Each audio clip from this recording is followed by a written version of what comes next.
देखो 7.2 क्लास 10, ठीक है ना, ये तुम्हारा चल रहा है सेक्शन फॉर्मूला। ओके,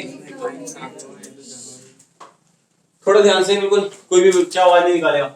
इधर देखो, सेक्शन फॉर्मूला में सबसे पहले हमको देखो एक बात याद रखना कि 2 पॉइंट पहले पता कर लो, कोई से भी 2 पॉइंट हमको पता होने चाहिए। लेट अस सपोज x1 और y1 ये है और x2 y2 ये है, कोई दिक्कत नहीं है। किसी भी ग्राफ में देख रहे हो ना, देखो जैसे ये ग्राफ है मेरे पास में, इसके अंदर एक पॉइंट ए रहा, दूसरा पॉइंट ए रहा, वो बोले कि मतलब हाँ भी बीचों बीच का कोई पॉइंट निकाल के दिखाओ, ठीक है। या फिर किसी इस जगह पे पॉइंट मतलब कि अगर ये मान लो 2:3 में काट रहा है तो ये पॉइंट पे वैल्यू क्या होगी, मतलब कोऑर्डिनेट क्या होगा इसे xy वाली फॉर्म में, कुछ भी ऐसे टाइप के क्वेश्चन बन जाते हैं। दोबारा बता देता हूँ, ऐसे करके दे देगा आपको, कोई लाइन दे देगा आपको कि मतलब हाँ भी एक लाइन है मेरे पास में, इसके 2 कोऑर्डिनेट आपको बता दिए हैं। जैसे मतलब ये वाले पॉइंट दोनों कौन है, लेट अस सपोज ए और बी, ये जो ए बी दिख रहा है ना, वो मैं यही वाली ए बी उठा के लेके गया हूँ, ठीक है ना। तो क्या हम जानते हैं कि यहाँ पे कुछ एक्स वाई होगा और क्या यहाँ पे भी एक्स वाई होगा ना, इससे कुछ मतलब मान लो 1-1 और यहाँ पे मान लो 10-3, कुछ ऐसे पॉइंट होते हैं ना हमारे पास में समथिंग। तो अगर कोई बोले कि बीचों बीच वाला पॉइंट बता के दिखाओ, या यहाँ का कोई पॉइंट बताओ, या यहाँ का कोई बताओ, ठीक है ना। या कोई बोल देगा आपको कि मतलब हाँ भी इसके बीच में एक पॉइंट है मेरे पे 2-3, ये इसको कितने रेशियो में काट रहा है, 2:3 में काट रहा है या फिर कितने में काट रहा है, रेशियो की बात में भी होती है, ठीक है ना। तो सेक्शन का मतलब अपने आप में पता क्या होता है, सेक्शन का मतलब होता है टुकड़ा। क्या होता है, टुकड़ा, ठीक है। तो लेट अस सपोज कि अगर मैं बात बोलता हूँ कि 10 मीटर की मेरे पास में कोई रस्सी है, अगर मैं इसको बोल रहा हूँ कि हाँ भी 2:3 में काटना है इसको मुझे, तो 10 मीटर का मतलब है, देखो 10 मीटर का मतलब ये है कि 10 मीटर को ना आपको 2 और 3 हिस्से में काटना है ना। तो देखो 2 बट्टे में टोटल कितना होगा 5 इंटू 10, तो ये कितना आएगा 5 दूनी 10, 2 दूनी 4, मतलब 4 मीटर तो ये वाला हिस्सा हो जाएगा, और ये वाला कितना होगा 6 मीटर बचा हुआ, मतलब तो ये ऐसे निकलता है। तो वही आपको करना है कि मतलब कितने हिस्से में काट रहा है या फिर कौन सा पॉइंट हो रहा है, क्या हो रहा है, नहीं हो रहा है, वो सारी बातें पढ़नी है आपको। जो चीजें दिमाग में रखनी है वो देखो क्या रखनी है, मैं फिर से आपको वो 4 चीजों को फोकस होने चाहिए। अगर 4 चीज समझ में आ गई तो उसके बेसिस पे सब आएगा। देखो, तो सबसे पहले हमारे पास में सेक्शन फॉर्मूला में क्या होना चाहिए, एक तो 2 पॉइंट होने चाहिए। जैसे मान लो ए वाला पॉइंट है x1 y1, बी वाला है x2 y2, मुकुल शांत हो जाए, और ये पॉइंट हमारे पास में xy होगा, ठीक है। m/n में यहाँ पे हम मतलब वैल्यू पुट करके निकाल सकते हैं। चारों में से चीजें जो भी होंगे ना, 3 आपको देके और चौथी पूछेंगे, कौन कौन सी, 1 2 3 और ये चौथी। तो x की वैल्यू निकालने के लिए हमारे पास में क्या तरीका होता है, m को पहले x2 के साथ भेजो, mx2, फिर n को x1 के पास भेजो, nx1, बटे में m+n। बात पहले बढ़ रही है। और y के लिए सेम वही रूल होगा, n को पहले y2 के पास भेजो, my2, प्लस n को y1 के पास भेजो, ny1, बटे में m+n। कोई दिक्कत यहाँ तक। तो देखो आपको अगर इतनी बात पता है ना, तो सेक्शन फॉर्मूला का एक भी क्वेश्चन आपसे नहीं छूट सकता। बात पहले बढ़ रही है, क्लियर है। अब देखो कुछ क्वेश्चंस उठा लेते हैं। जैसे मान लो आपको एक पॉइंट देखा है 2-2 और दे रखा है 10-10। अगर मुझे बिल्कुल बीचों बीच वाला पॉइंट पता करना है, तो बीचों बीच वाला पॉइंट क्या होगा, मतलब एक्चुअली में 1:1 काट रहा होगा ना एक दूसरे को। तो इसको मैंने अगर मान लो निकालना है कि हाँ ये पॉइंट क्या होगा, वैसे मुझे देख के पता चल रहा है 2 और 10 के बीच में क्या होगा 8 होगा, और यहाँ पे भी 10 और 2 के बीच में 8 होगा। तो होगा तो हमारे पास में यही वाला कुछ टाइप है ना। तो हम वो चेक करेंगे कि मतलब हाँ भाई क्या होगा नहीं होगा, ठीक है ना। एक सेकंड, ठीक है। तो अब हम क्या करने वाले हैं, 2 और 10 के बीच में 8 होता है, सीरियसली 6 होता है ना, मतलब 2 और 10 के बीच में 6 होगा ना,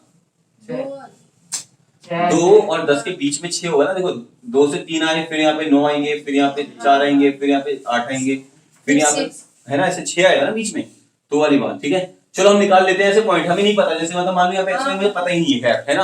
आप एग्जाम में भी ऐसे कर सकते, घर पे ऐसे कर लेना, डायग्राम बनाना, मतलब ग्राफ में ऐसे के पूरा फिगर बना देना अच्छे से, और फिर चेक कर लेना कि एक्स वाई की वैल्यू सही आ रही है नहीं आ रही है, फॉर्मूले के हिसाब से पुट करके, ठीक है। तो लेट्स सपोज हमारे पास में ये वाला है, तो अब मुझे पता करना है कि एक्स की वैल्यू क्या होगी। तो ये देखो क्या होगा, इसको मैं बोलूंगा m और n, ये x1 ये y1, x2 और y2, ये हुआ ना।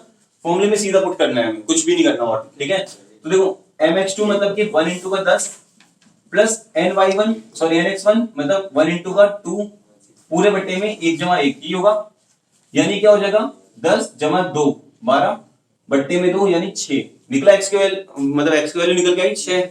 तो हमने पता कर लिया कि हाँ भैया ये तो 6 है।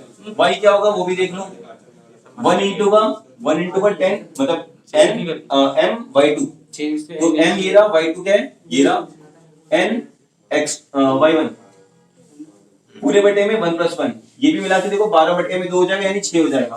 तो क्या मेरे पास 6 को 6 निकल के आ गए वाला कोऑर्डिनेट। तो एक तो ऐसे क्वेश्चन बनेंगे तुम्हारे पास सिंपल वाले अगर आते हैं तो, और ज्यादातर सिंपल ही आएंगे, ठीक है ना, क्योंकि एक नंबर के क्वेश्चन इससे ज्यादा टफ तो देंगे नहीं वो लोग, है ना। यदि मान लो इनमें से कोई क्वेश्चन और तरीके से पूछ ले जाए, हाँ वीडियो तो बनी रही है ना, वो तो देख लेना बाद में, ठीक है, लेकिन एक जो कभी नहीं है ना फिलहाल।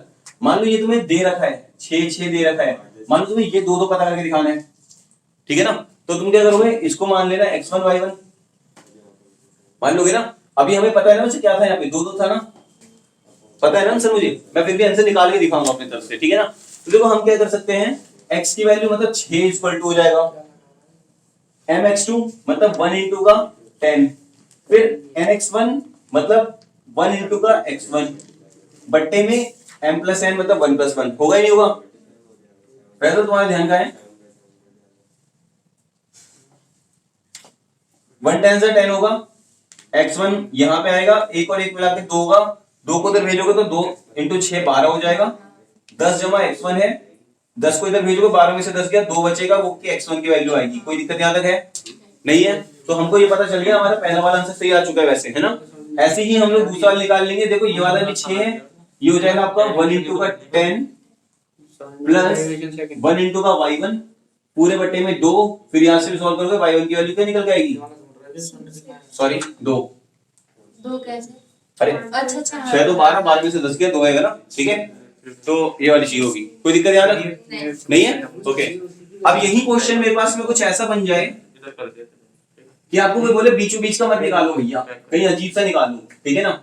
लेट अस सपोज आपको बोले कि ये 1:3 में काट रहा है आपस में, ठीक है ना, तो 1:3 में भी मेरे को ये पता चल रहा है ना कि देखो 2 अगर यहाँ पर है मेरे पास में, तो 2 से 10 के बीच में अगर मैं टोटल बात कर रहा हूं तो 8 नंबर है ना। अब 8 में से देखो 1 और 3 मिला के 4 हो रहे हैं, तो 8 को डिवाइड बाय 4 करोगे तो कितना आएगा, चलो ऐसा मत सोचो, मतलब मेरे को ये पता चल रहा है वैसे दिमाग से कि मतलब ये वाला जो आंसर आएगा हमारे पास में वो 4,4 आएगा, ठीक है ना, ये मुझे पता चल गया। बट मैं ये मान के चल रहा हूँ मुझे पता नहीं है, अभी मैं निकाल के दिखाऊंगा इसको, ठीक है ना। तो मैंने क्या मान लिया इस पॉइंट को, मैंने बोल दिया एक्स वाई, ये क्या है ये, अब इसका वैल्यू देखो x इक्वल टू क्या होगा mx2 मतलब 1 इंटू का 10 प्लस nx1 मतलब 3 इंटू का 2 पूरे बटे में m प्लस n मतलब 1 प्लस 3, होगा ही नहीं होगा। देखो 10 से कम 10 होगा, प्लस 3 2 6 होगा, अपॉन में 3 और 1 4 होगा, 10 6 16 होगा, बटे में 4 होगा, 4 से काट दो 4 आएगा आंसर।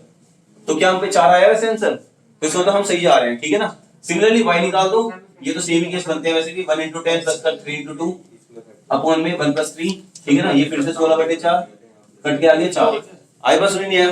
तो ऐसे क्वेश्चन बन जाते हैं, कोई भी चीज पूछ लेगा।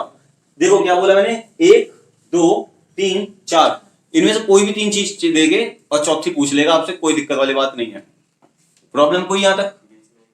7.2 करके आए वैसे घर से, किसी को डाउट है स्पेशल तो बोल सकता है, ठीक है फिर।